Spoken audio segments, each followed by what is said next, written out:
Hi, this is Liv Morgan, and you are listening to No One Knows, a deep dive podcast into the mysterious death of Joann Matouk Romain.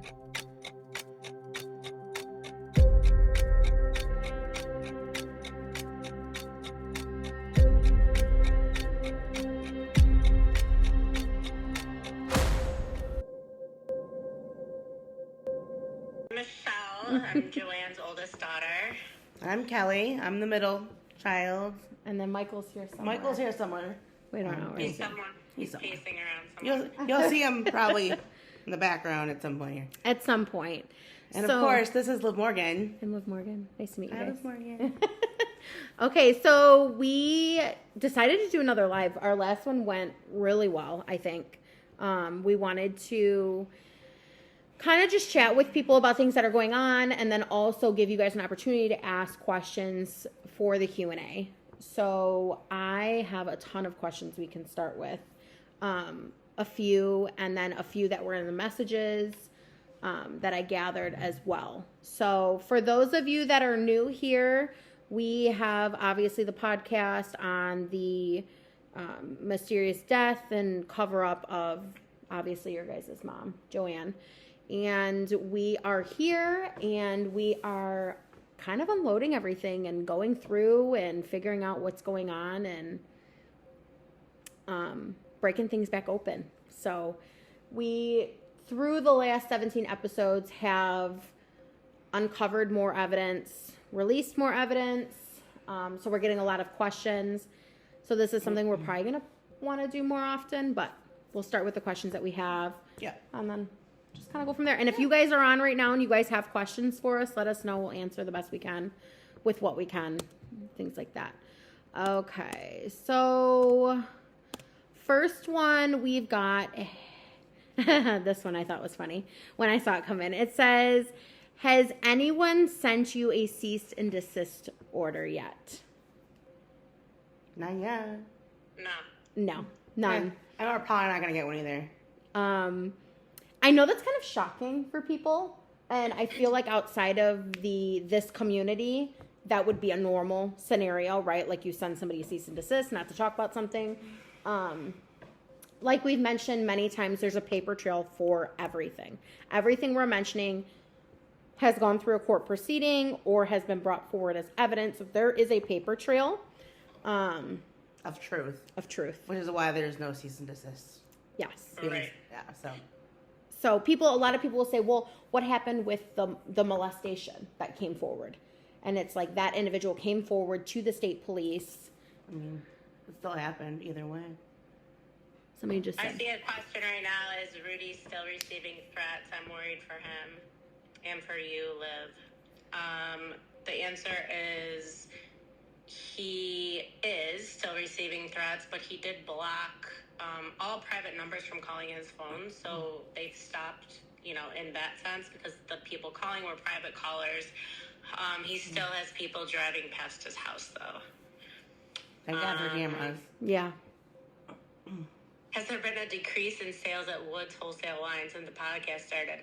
Well, we don't talk to these people for obvious reasons, but Nor I do can we go only there. assume that their sales are not as well as they used to be. I mean, I've had hundreds of people message and say, oh my God, I'm so glad I found this podcast. And, or I don't go there anymore. It's uncomfortable. It's not the same. So I'd have to assume from that feedback that probably, yes, there's... Yeah. So no cease and desist. We're pretty sure that the sales have gone down. It's not really something we'll know. Thank you for being concerned for our safety. We're doing... Oh, somebody said, yeah, we don't go there anymore either. Yeah, good. Thank you. Thank you. Send your money elsewhere. Put it in a hardworking place where, people will value your business.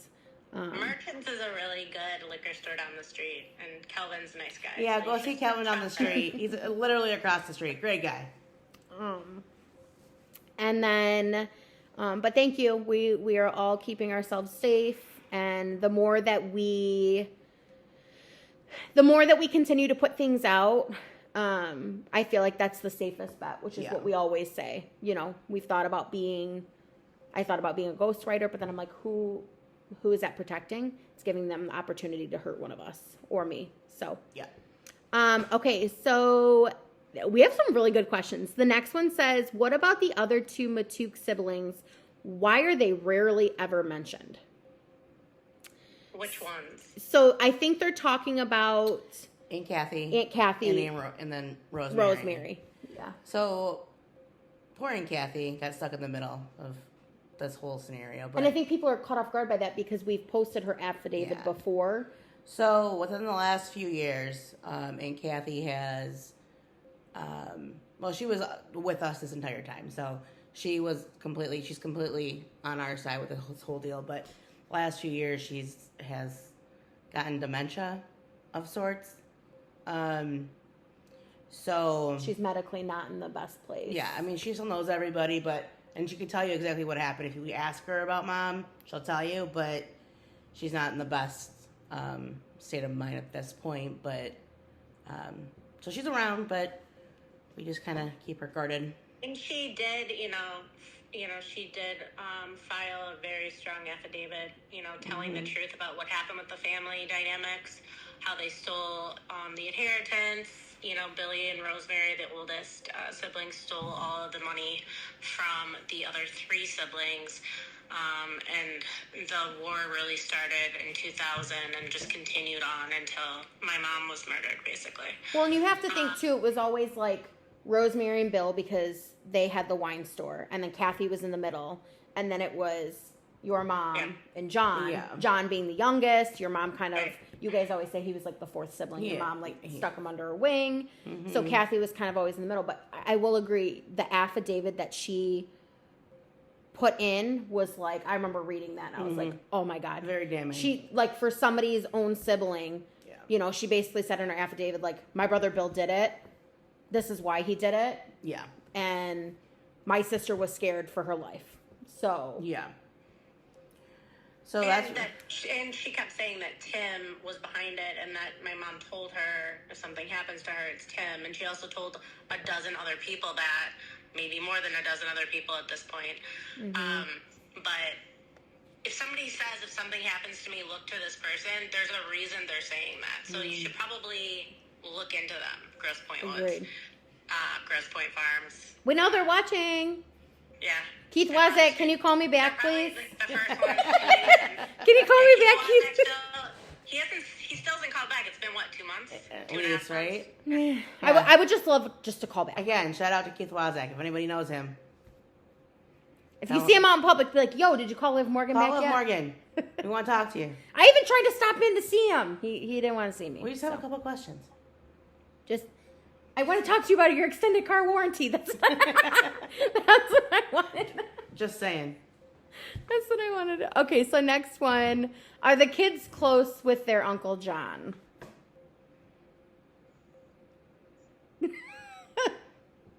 So I'm going to answer this diplomatically. So the answer is no. But the answer is also, we were close with him before this happened.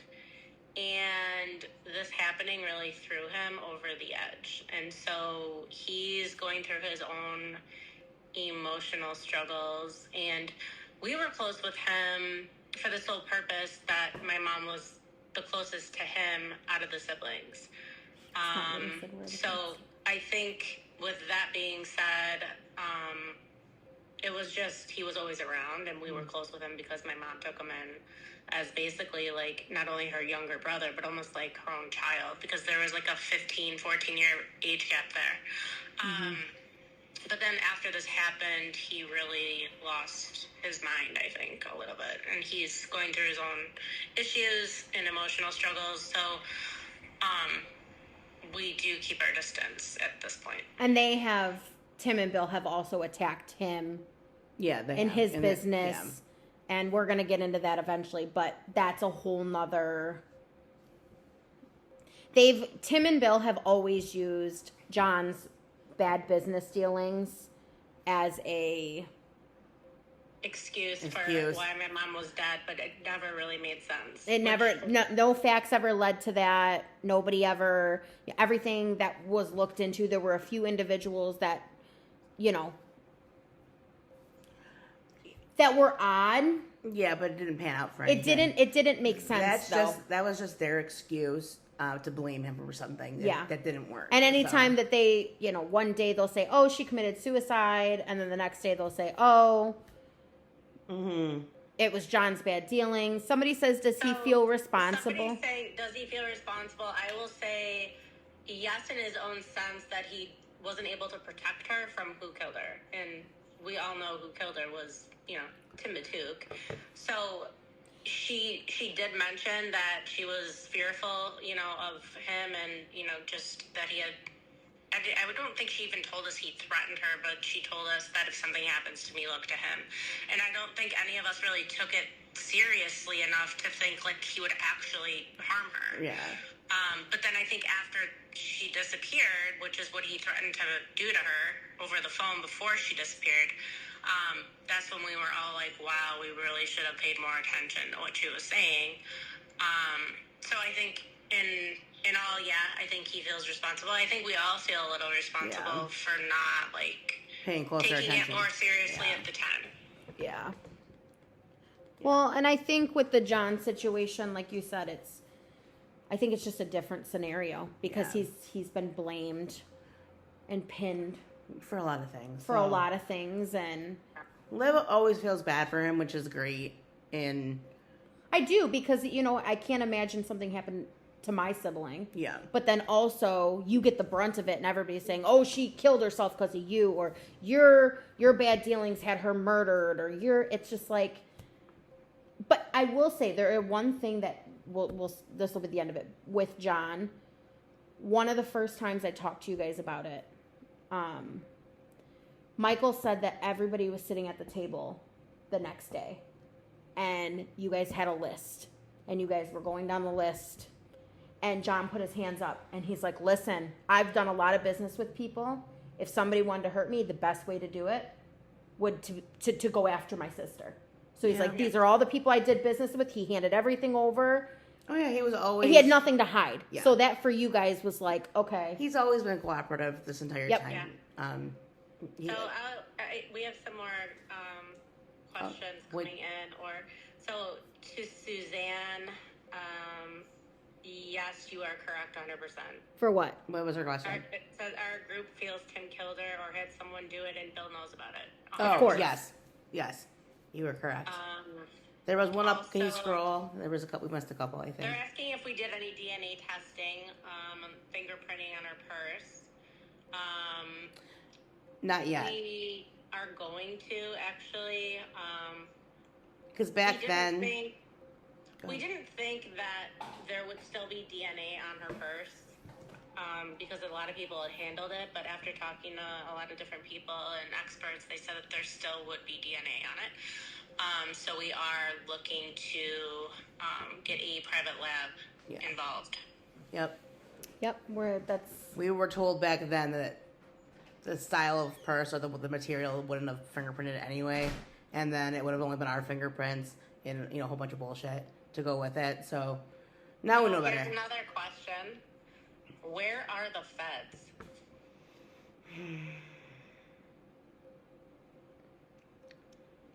Good question. Very good question. I think we're all wondering the same thing.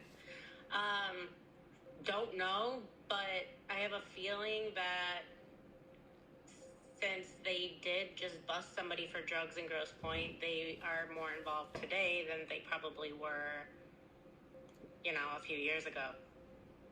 We'll see kind of where that leads, and that's kind of another whole rabbit hole that we're going to go down soon here. Yep. So we're waiting.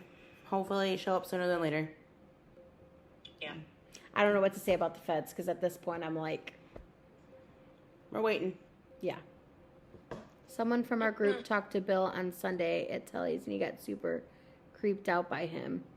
Bill Sr. or Bill Jr.? Yeah, big or little. Old Bill or Junior? This is Suzanne. Suzanne, big Bill or little Bill?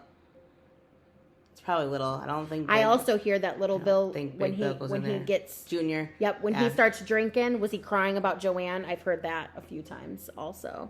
Yeah, I don't know if that's new or not though. I mean, I've heard that from, like, multiple people. Yeah. Like, oh, I was at Tully's and I was eating at the end of the bar, and all of a sudden Bill Jr.'s hammered and he's crying about Joann. And I'm like, what? As he should be. And I was like, that's weird. And then I got it from another person. I was like, okay, that's not a coincidence. Like, No, multiple not. people are saying it.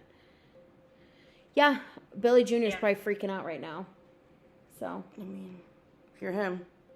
I mean, he has multiple felonies on him right now, charges, and he has to try to get out of it. It's not a good situation for him.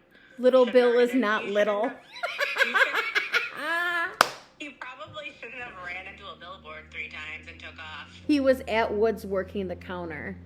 I'm dead at the fact that they said he's not little. I mean, he's midget sized. he's a little vertically challenged, like I might be. Isn't that the first thing I said to you when I saw you in person? Listen, I look at her, I'm like, you're really short. Yeah. I mean, okay.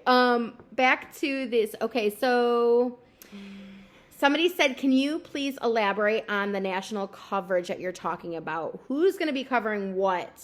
What is going on? more to come. You're out. More to come. There is going to be I wish we could talk more about it. I know. There is going to be a press conference, and there is going to be a high-profile attorney Attached to speaking it, yep. on the behalf of a lot of things that have been going on. That's all I can say right now. That's the most we've said in weeks, and I'm like, oh my God. I'm surprised we even gave That's really that. all I can say. That's something literally is what I was gonna coming, say. and it's coming in the next couple of weeks. Yeah, like really it is this time. You'll see. Stay tuned for that. More to come. Wait, what? Our group is Girl Gang True Crime. Very Rudy's, cool. I love it. Thank you, guys. Are people still driving by Rudy's? We already covered that. They are. Somebody said, will the Q&A be recorded? We're recording it so we can put it on the... There needs to be a Dateline episode. Yo, Dateline. Guys, all of you that are on here, go comment on Dateline. Pull them to the Justice for Joann page so no one knows. The problem is this needs to be like a series, not like one episode. Yeah, because it's there's too much. So many things going on. It's too much for one episode. What would it take for a conviction since it's been so long, a confession or a DNA? Probably both. Probably both. The thing with the conviction part is they've already gone to court for everything, but the judge left everything open for you guys to come back and try. But that was not criminal. That was civil. It was civil. Criminal 100%, it can be charged at any time. Yes. Yeah. In any Civilly, place. you cannot go back after them. I think one or the other, to be honest. If we had some DNA, so we're testing the purse. We actually located the vehicle. So Yep. we have the vehicle We now. got the car. We're gonna run some testing on that vehicle now that we have, resources and experts that told us that there probably is still some DNA in the car.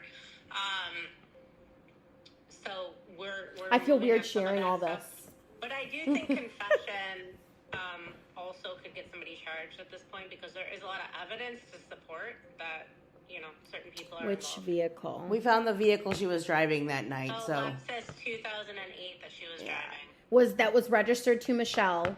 It was a lease. It was registered to me, but they came to the house asking if my mom was missing when it had been parked at the church for 2 hours, which is totally normal. normal, right? Yeah. But that vehicle, we were able to track down. It was a lease vehicle. It had gone back a year after this happened, and then we haven't seen it since because we didn't think But we we needed were it. able to track it down. Tracked it down, and we're gonna rerun the correct fingerprinting and DNA on that vehicle, just in case we miss anything. Michelle, there was a couple other questions if you want to scroll above.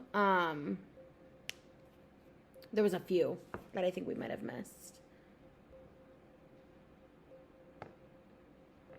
Has the re-upload of Crime Junkies yielded anything new for you guys? Just a lot of more Publicity. followers with the case. I think people that maybe missed it last time definitely, after they listened to this time, they started following us. Saga Media, you've been trying to get me on your podcast. I will happily come on anytime. Let me know.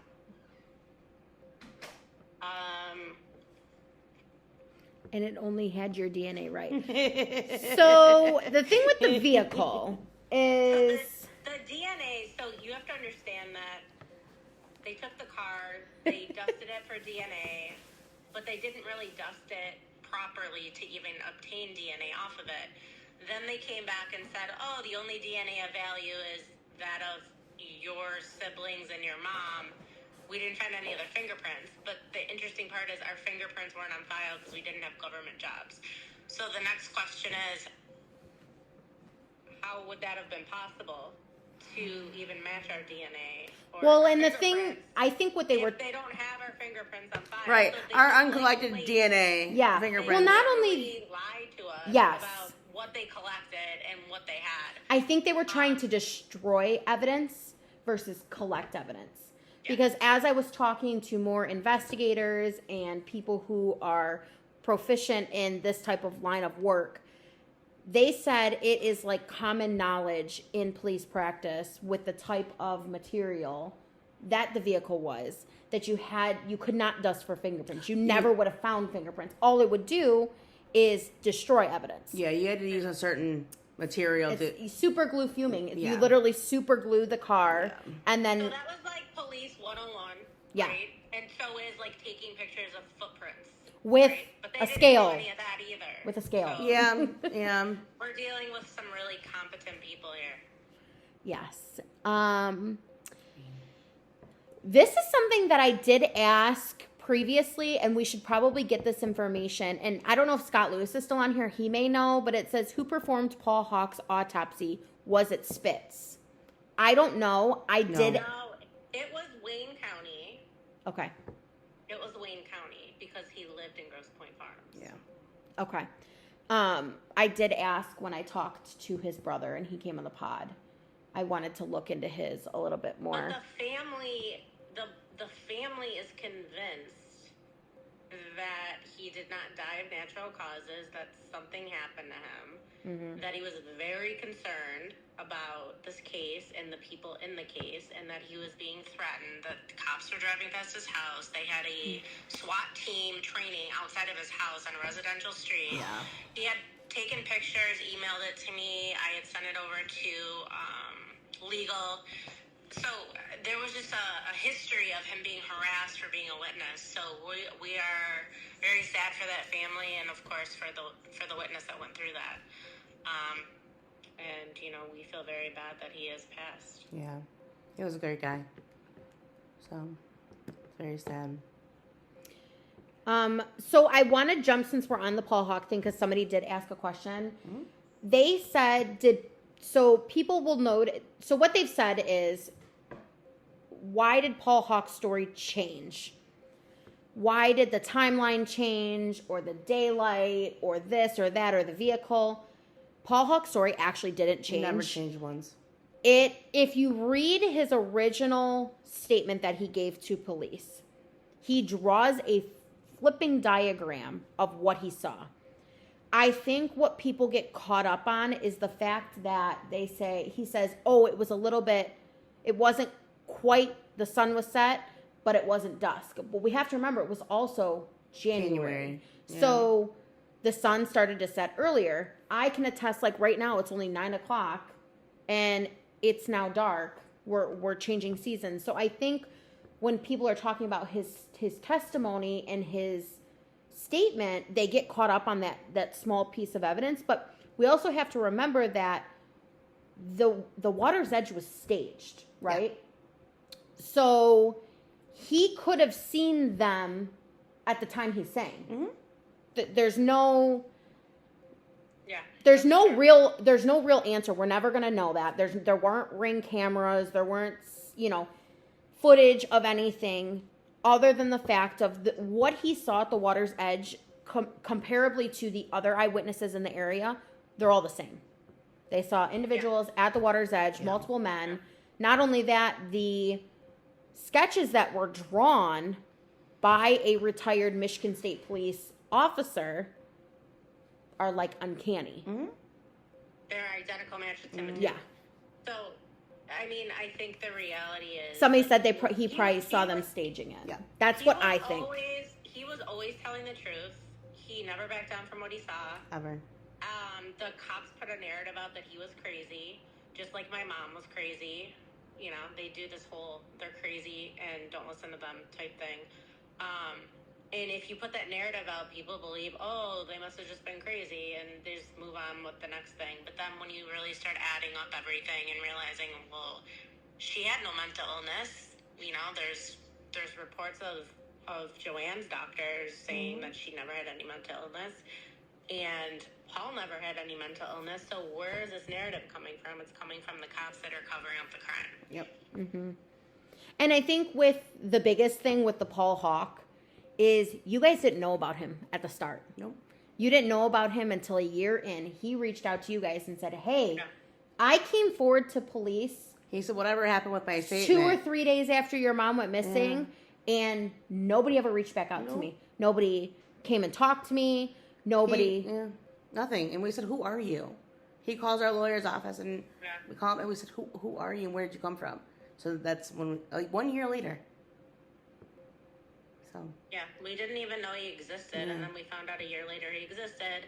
He told us exactly what he saw. We sat him down with a retired MSP sketch artist that would actually sketch what he saw, and he made those composite sketches, which ended up being an identical match to the number one suspect that my mom was concerned about.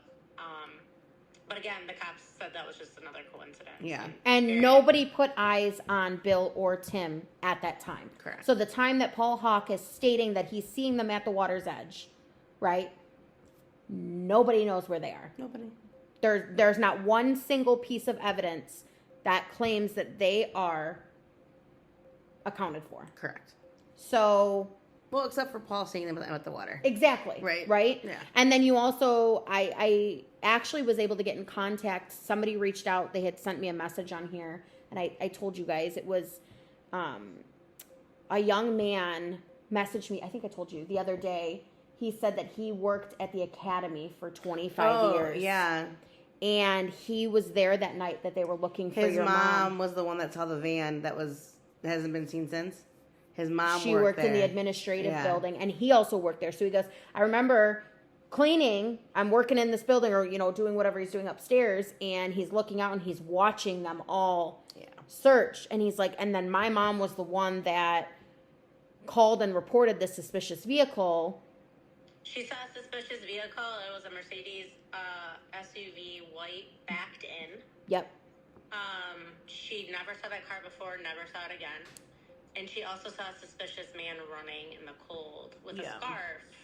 But he wasn't wearing, like, workout clothes. He was, like, suspiciously, like, running fast. He had, like, a dress coat on and a scarf. Regular, like a dress coat and, like, a dress scarf. Yeah. And that scarf was donated. Yeah, instead of running DNA on it, they just donated it. So every piece of evidence, when you think physically, every piece of evidence has either been destroyed, donated, or was never DNA tested. What was the connection with Ed Milam? Did you ever get actual confirmation that is his phone number? That is 100% his phone number. We have had multiple PIs. Scott Lewis that was on here did like an incredible job. Like I reference him a lot in the podcast. He really like dug deep into the Ed Milam stuff. We've had other PIs look at it as well now. Yeah. And there's no denying that is his phone number. It traces back to every address he's ever lived at, social security number. Like, there's no denying that is attached to him. And and when I spoke with him, I cut that conversation for the podcast. So I think it was almost a 2-hour conversation. Yeah. For somebody that doesn't know anything and doesn't know Matouk's and says he's never been down here. He had a lot to say. He had a lot to say, which is also a lie. He has been down here. Yeah. Worked at the Pepsi plant down here. Yep. And I did find out from somebody else through Pepsi, which I don't know if I should mention this, but I'm going to mention it anyways, that Woods, Wine, and Telly's were on a Pepsi route. Oh, well, yeah. That's a given. But the specific route was linked back certain ways. So it's hard. It's him. Yeah. It's him. And he's now on the run. Like, he's not calling us back. We've tried to reach out to his ex-wife. She blocked us. We tried to reach out to... we tried to reach out to so many different people. We kind of tried to get through his oldest kid who's 20-something now, and she didn't answer either. Like, there's just, like, nothing. There's just a bunch of shady things going on. Well, and I think what people need... Yeah. Further boost that this person is involved and they're running from the truth. Yeah. I do agree there's some messages about if people destroy evidence, they should be charged. I agree with that. And I think that they could be for purposely donating, destroying evidence. I 100% agree. And I think that that's potentially, if, this does end up in court for, for a crime, which it should have 14 years ago, then they would definitely get charged. Yeah. I think if you do a shitty job at your job, shouldn't have a job, right? Usually. You do shitty police work. People get fired every day for being shitty employees, so why would you keep your job for 14 years after Listen, I've been watching Unsolved Mysteries since I was 4. I fucking know you have to put a scale next to shoe prints. Yes. Come on. A 4-year-old. A 4-year-old. And my mom can testify to that. If my mom's on here, she will tell you. I've been watching this shit since I was like 4 or 5, whatever. This is how clear this is. I think a 3-year-old could solve this. Come on. Right? That's how clear this shit is. The babies can do it. You guys are so amazing, rooting for you all. Last episode was incredible. This kid is so sweet. He's out of the U.S. He's messaged before. Aw. Yeah. where are you from? Thank you, Evan. Yeah, Thanks, Evan. I think he's from the UK, maybe, or Canada. Right. So we have a few different. We have followers from all over the world because of Netflix. So Brazil, I get messages from Brazil, Italy, all over the U.S. or the country. Quebec. Oh, cool. Quebec, very nice. Yeah, he's very sweet. Okay, so we still have a handful of questions, so we'll go to the next. Somebody said, I'm only on episode 4. Why are there so many psychics? I'm confused by that. There's only one psychic that you guys have used? There's one. Well, in the beginning, we were talking to anyone that would talk. On the podcast, there's only one. That you interviewed, and it was very short. So I think people were confused because I don't think they realized that is the original person that you guys spoke with. Yeah, so there's years before. Yeah, so there's one that we've been talking to this whole time. Kelly Sutliff. Kelly, what is it? It's like a Kelly, medium Kelly. What? Yeah, we'll tag whatever her handle is. Kelly will put your handle. Anyway, she's amazing. She was able to pinpoint when, where, and who was gonna find Mom, and it hit every nail on the head. And we talked to her. She told you that exact day. Exactly. We talked to her a week into her mom missing, and she called everything right down to who was gonna find her. She knew who did it, where she was gonna be found, when she was gonna be found, and who was gonna find her. And she literally hit every. Mm-hmm. And the one thing that has stuck with me was when I was talking to her. She says that your mom was held in a boat hanger. Yeah, she always goes back to that. And Tim's phone records go back to a boat hanger. And I remember when I made that connection, when I went through the phone records, I'm getting chills talking about it. I called you guys and I'm like, we got to call these people. Something's going on. And I called them and, it's a distant cousin of Tim's and they're in the background going, that case is closed. Yada, yada, yada. We don't talk to Tim. And I'm like, actually, in the 3 months that I have for the phone records, you've talked 57 times. And they're like, Right. So that to me, I was like, red flag. Yeah. So that's also, because everything Kelly has said has been. And it would make sense. Right on. The condition of her body. Yep. She was not in the water that whole time. Yeah. Autopsy reports state that. Yeah. Go from there. Somebody said, is the billboard still out and about periodically? Yes, it is. Yes, it is. We tried the last couple times. We had to obviously get a different truck because someone beat up the other one. So. And it's kind of hard because when I call another truck company, they're like, oh, what's on the billboard? What's on the billboard? And I'm like, actually, it's a murder. And then they're like, well, what's the podcast? And I tell them, and then they go to my podcast page and they see our last billboard was hit. It's kind of hysterical. That'll be okay. What was that long question, Michelle? The question is, when your job is to protect and serve the public, and the public ends up being your own family, how do you not step in to help until it's solved? How can that not be the case? You're devoted to above all. That's true. Why don't you call Woods Wholesale Wine, ask for Bill Sr., and see what he tells you? Because we want to know that answer too. Because we have no idea. Besides the fact that he probably helped. But call and see what he tells you. I just don't. I mean, we go back to this all the time. It's so obvious. Mm-hmm. Look outside of all the evidence, everything. But we're talking like, look at the simple facts of the case. Yeah. I mean, you guys went in that night. You and Michael told me you tried to wake up your fucking Uncle Billy. Oh, his kids. We didn't go there. His kids. It was yeah, his kids. And they're waking him up, and he's like, what, you know. Yeah, whatever. They're like, Dad, Aunt Joann's missing. He's like, okay, what? And he rolled over and went back to sleep. Yeah. I guess that's normal. Yeah. Normal. Thank you, Saga Media. Look into that. He said there's a psychic that solved some cold cases. Oh, yes, please. I'll take that too. Thank you. Should we talk about the last psychic we talked to? If you would like to. Do you guys want to talk about the last psychic? What? Nothing. I Why hate. Is it funny? I hate saying psychic because people are like, Michael's yelling at us. He doesn't speak. Well, the thing with that is people you either But there are people who have a gift, and I hate to call them just a psychic, but they have a gift, and I don't know if it's a gift in whatever way. Yeah. But they have solved crimes before. You that have is an to find actual the ones thing that know what they're doing. And we've. There's a reason why some of these psychics and mediums have shows. Yeah. I mean, the thing. It's a real talent. But you don't put all your eggs in one basket either. It's kind of the same thing. You take evidence from here, you take evidence from here, you take evidence from here, you gather that, and that's how you And honestly, create. the ones that we've talked to, like we mentioned Kelly before, we kept going back to her because of the significant amount of accurate information we got from her from one reading, and she didn't know who the hell we were from anybody. Well, nothing was out yet. It was right at the beginning. Right. Well, no, and she didn't know us either. It wasn't like we hadn't been, So you gotta go. You just gotta test them out, and some of them are really good.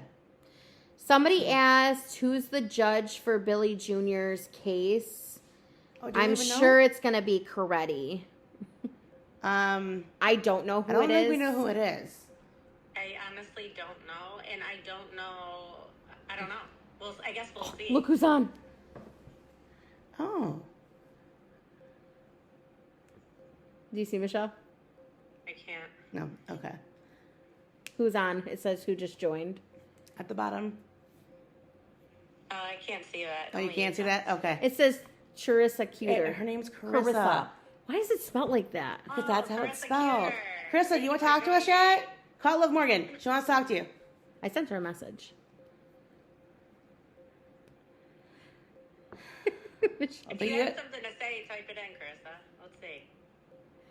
That's fine. Is the judge crooked? Who? Which judge? Coretti? Coretti's linked to the family, so... Who was Carissa Cuter's judge in her last case? She just had a domestic dispute. Oh, I have no idea. Carissa, who was it? Anybody we know? What does it say? It was probably Wayne County. Oh, it was Grosse Pointe, probably. Is the judge crooked? It depends who's judge. Richard Coretti is yes.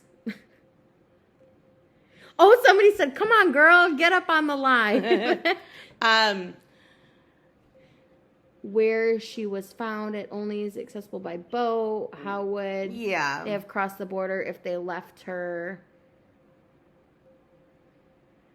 I have a couple theories on that.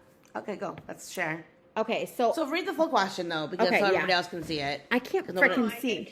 I think she was dumped in on the Detroit side in a desolate area, and she just carried over like maybe a couple miles to where she was found and got stuck on some rocks and like metal definitely wasn't. Yeah. Let me read this one, though. It says, do you guys think that Joann was left exactly where she was found? It's only accessible by boat, ? How would they have crossed the border if they left her on the shore in Ontario? I have a few theories. I think she was, I hate saying, I think they held her somewhere. Mm-hmm. I think she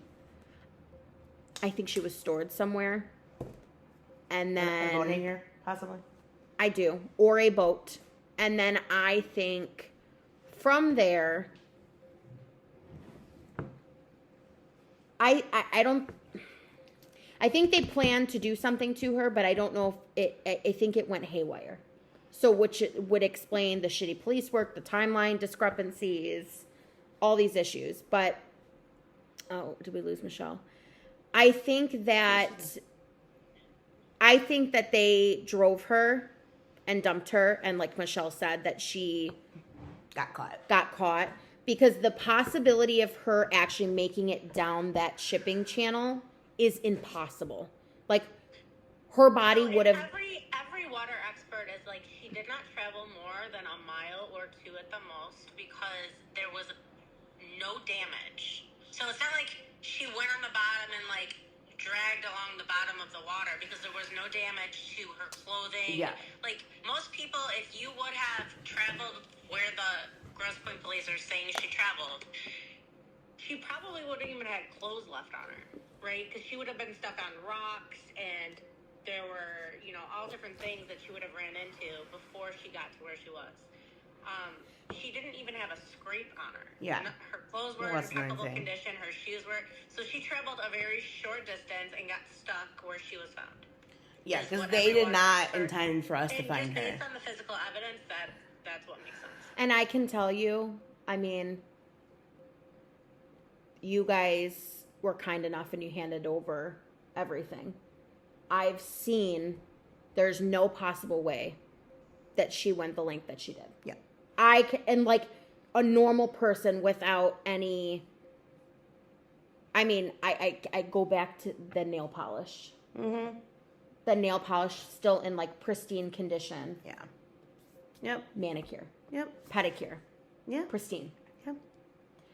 The other thing that really gets me is the fact that it actually is not physically possible because she didn't have any water in her lungs. That, and that her coat was zipped up. And her coat would have actually held air underneath it. All the water experts say that when people commit suicide by entering into the water or die by drowning, accidental drowning, they're either found at the bottom because they took in all the water, no air's in their lung, they're all the way down at the bottom, no clothing's holding them up at the top. But because she had no water in her lungs and she had her coat zipped up, all of that would have trapped air. Yeah, all that air would have been trapped, which means she would have floated. And then that evening they would have saw her. But the police are claiming that she was at the bottom and she was being dragged, but she has no drag marks. Her coat was zipped up. So it's just the discrepancies aren't... Yeah, I don't think she ever was dragged across the bottom of the water. No, she wasn't. That and just the water itself. I have some images that I'm going to be sharing in these next few episodes because we talked about we're going to start sharing some things that haven't been shared before.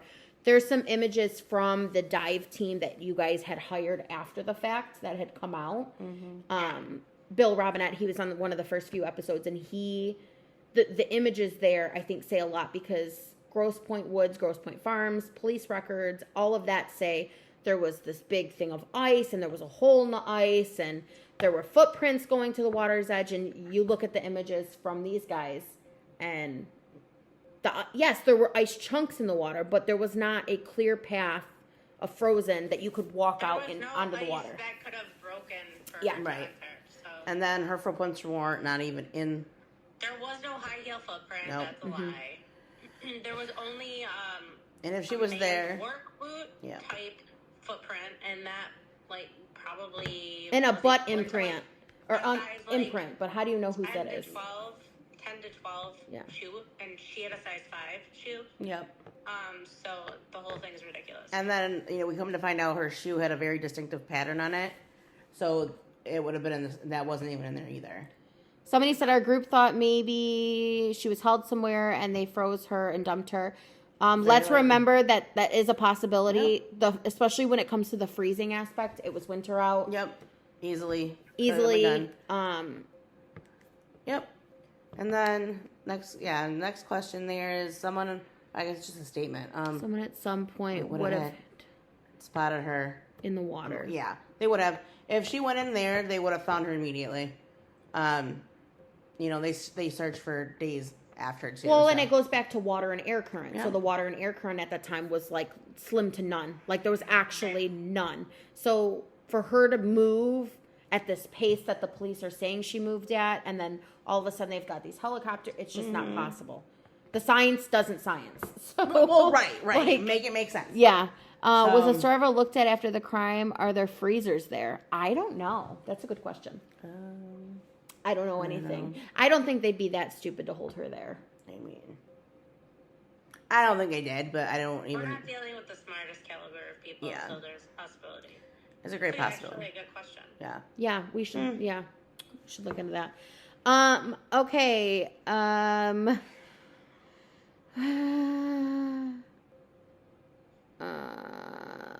Somebody says I don't get the cover up part. And I think for people to why they covered it up, or the evidence supporting that they covered it up, or both.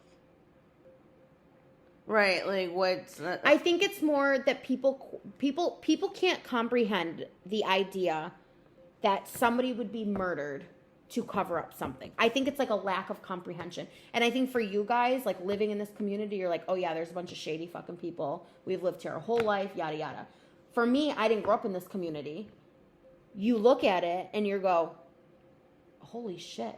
Like, people are actually as shitty as, like, this is like a fucking TV show. And I think it's hard for people to comprehend that. Yeah. Because then you start thinking, okay, well, what's the reasoning? And we've gone back to a few things. Like, we know that there was a molestation. We know that there were drugs. We know that there is sex trafficking. All of these things have been confirmed by individuals, by sources. Yep. Yeah. I don't think your mom was killed for drugs. There's Yeah. a larger situation going on. It involves multiple individuals. Somebody just said it's unbelievable and it's so sad and scary to think about. It's exactly. Yeah. It's so sad and scary. When you think of how big. It truly is unbelievable that this could happen in Grosse Pointe, Michigan. But it's happened. Grosse Pointe is riddled with entitled, corrupt, powerful people. So true. I mean, come to find out, here we are. So true. I mean, unfortunately. And like I said before, yes, she got murdered and it was covered up, and that's awful. But there's something much larger going on. Yeah, which that is we. why it was covered up. Right. So I think everyone really needs to understand that, to understand why it was covered up in the first place. Yeah, because there's so much. It's so much bigger than we even thought, or could have even comprehended. And then we found this out on digging for 14 years. We learned way more than we wanted to know. Yeah, way more. Somebody said we looked from 75 feet of where the cop said he saw one of the prints, and you could not have seen anything. Of course, no. Maybe she was held on Tim's boat. You could absolutely not see. You can't. From where the Lexus was to across the street in the dark of night. You could see nothing. Maybe she was held on Tim's boat. Somebody said it's a possibility. I think that he, I think that he's got a lot of shit on other people, probably. He definitely has. I want to Sure that he does. What? I want to comment on the fact that we have linked your mom's murder to a multitude of crimes. Again, this isn't the only murder. more things than we ever wanted to know that we found out. So. Oh no, there's multiple murders. Yeah. There's multiple. And the crazy thing is one of the individuals that I had come to you guys about, that I started seeing connections with. Yeah. And I said, oh my God, I need to reach out to this family. And I reach out to that family, and the lady goes, oh, I've been listening to your podcast. I instantly knew there was a connection. And it's like, it's So almost it's not a secret. yes, like it If like you're listening, it's not a secret. yeah, and Okay. and she was like, yeah, we need to figure this out. We need to get in cahoots.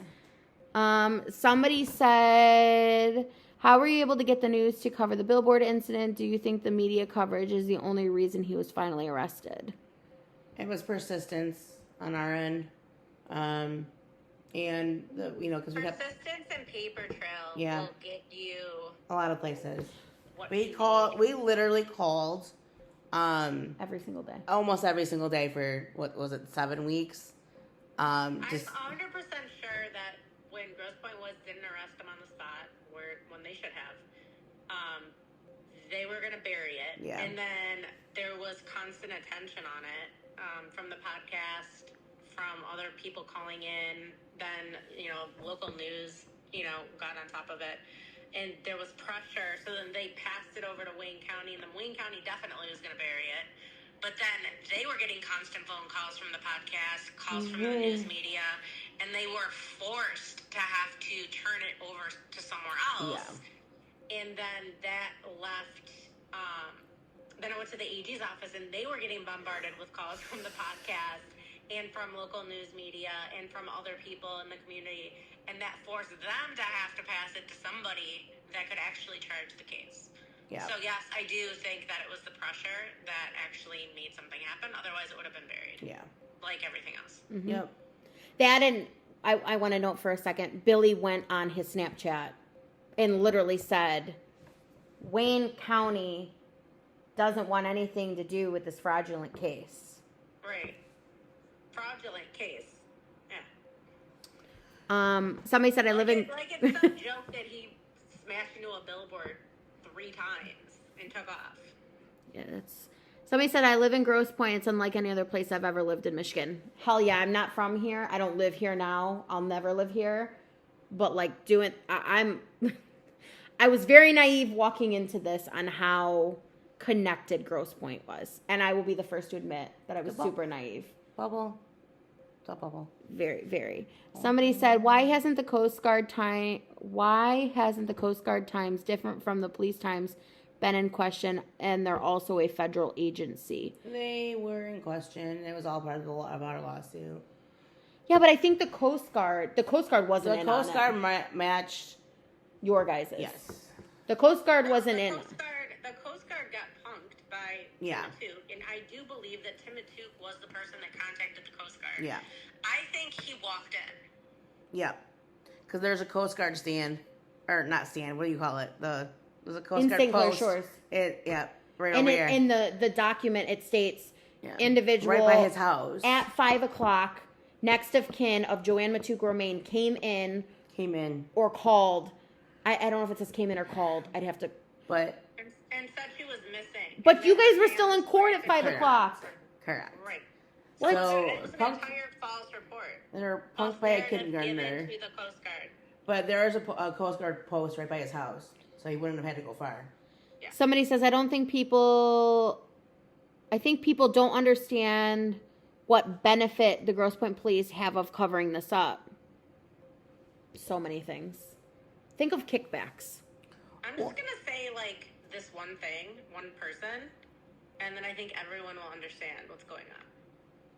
Jeffrey Epstein or P. Diddy. But let's just leave it at that. Yeah, right.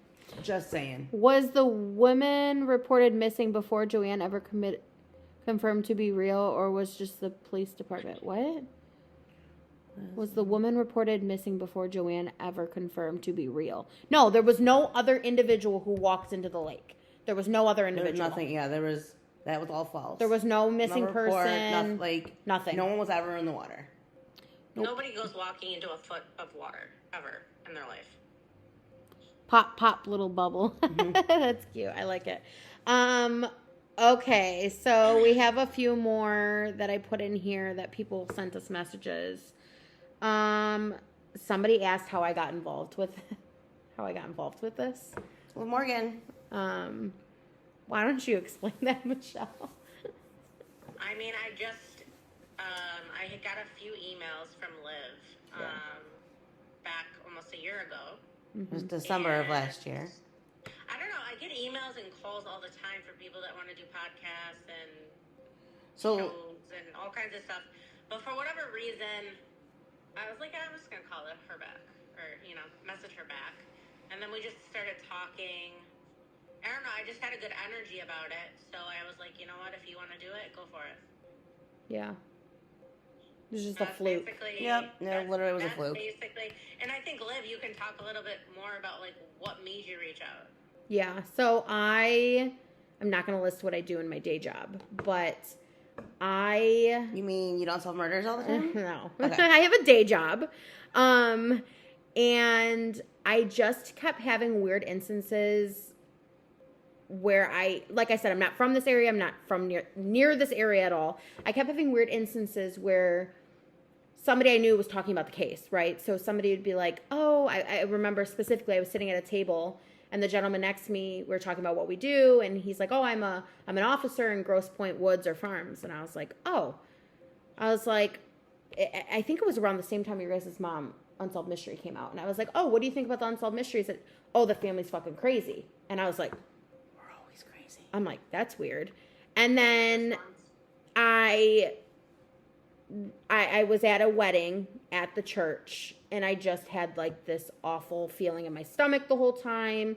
And I'm a very like intuition, like I'm very intuition driven. Everything that I do, I follow by my intuition. And I just kept having these weird instances for not being in this area, just odd scenarios. Somebody through somebody, I'm not going to mention much names, but was one of the fishermen that found your mom's body. Mm-hmm. I thought that was weird. And I just...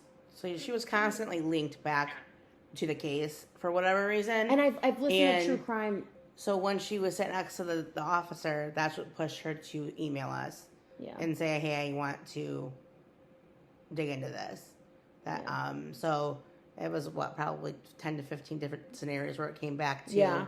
And I told you guys, I want to see everything first. Yeah, I want to see everything first because I want to be able to make my own judgment of all of the facts and the evidence. And how long did that take you to realize that it was?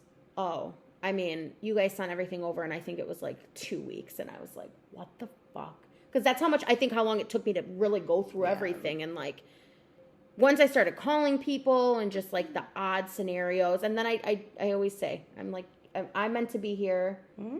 We're meant to work on this together. I don't know in what scenario or how things work, but here we are. We're gonna solve almost this. A year later. Yeah. I hope shit hits the fan soon. It sure sounds like things are falling apart and justice is near. Oh, I hope so. We agree. We've all been. We're tired. Can we hurry up? I love tired. that. I need a nap. Yeah, right? Did the Pepsi 14 years. Right? Seriously. Did the Pepsi driver's route go into Canada? She could have been used as a delivery. We've also correct. Also one of the Yeah, it could be. Yeah. Is there a lot of turnover in the department? Curious how many of the same police officers are still there from when Joann's murder took place. There's still a good handful that are there. There's a couple that scurried away pretty fast, but there's still a good handful that are there. Yeah. The chief of police at Grosse Pointe Woods ran out of there as fast as he could as soon as we filed the lawsuit. He took the same job somewhere else. He picked up and left Grosse Pointe Woods after being there for 30 years and then moved to Huntington Woods. For the same job. Somebody said that's what you guys need is an ex-officer. We have our ways. We have Liv Morgan. I'm just kidding. Don't be scared. You get so scared. Look at you see her, she's freaking out. We have our ways. We have people that are moles and give us information. Yes. And how no ex-employees have come forward, but I guess they're probably too scared. What people need to remember is you are complicit. So if you did not murder Joann, but you helped cover it up, you are complicit in a fucking murder, and you're going to go to jail. So these people are not going to talk. But here's the thing. We've said this multiple times. They're going to talk if they're actually faced with a charge for something else. Yeah. So you get busted for drugs, and now you have a felony on your, you have jail time coming and you want to get out of it, but you know something, that's when we're going to get people to talk. So I think it's just, getting there. Somebody caught up for something, which is happening, current. And once that person's caught up, then they'll start talking and it'll start being like a domino effect because people want to get out of trouble. Grosse Pointe, Michigan joined. Okay. Somebody says exactly. Okay. Physical evidence. Is there any? We've talked about that. Yeah. These are all the messages that we put into the thing. The ending audio in the last episode. We kind of touched on the John thing. Do you want to touch on that when you got that phone call, Michelle? The phone call from Tim Matouk? Mm-hmm. Yeah. So he called me and I saw my phone ringing, and in my phone it says, I had him programmed as Tim Corrupt Matouk. So I saw my phone and it said, Tim Corrupt Matouk's calling. And I looked at it and I'm like, So What year was this? 2013. So this is right before I filed lawsuit against him and all the police. And so he didn't know for sure if I knew it was him or not. So he called me and I watched it ring, and then I, of course, called back and recorded the conversation as you all heard it. And he was trying to steer the narrative towards John. As everyone heard, it's John Matouk and his shady dealings, and his voice was just shady himself. Like, it was just a creepy phone call. And I just let him talk, and I was like, okay, thank you. Have a nice day. Well, and I think people need to understand, yes, he's your mom's first cousin, but nobody had a relationship with him. He tried to insert himself into the family. Yeah, basically. Yeah, Well, my mom always said he's a sick fuck, and she kept us away from him. Like, sick fuck is like a very specific phrase. Yeah, very specific. It's not like you're an asshole or he's a piece of shit or sick fuck. Literally sick fuck. It was his name forever. So then as things start materializing and we find out he's a rapist and there's all these other things going on, yeah, sick fuck is an exact, That's being nice. word to describe him. Yep. Fits him perfectly. Which, again, we will share that he did molest somebody, multiple people actually, but one particular instance, they for sure went to higher authority and reported it, and they did nothing. Yep. And I feel this bad is for on that the individual. record. It's been reported. And I communicate with that person. yeah, and still to this day, nobody's done anything about it. Yeah. And it's hard. I mean, the person came forward. They did what they were supposed to do. Yep. They felt That's all let they could down. do. Yeah, they did. Yeah. But they did what they were supposed to help. And we're very appreciative that they came forward.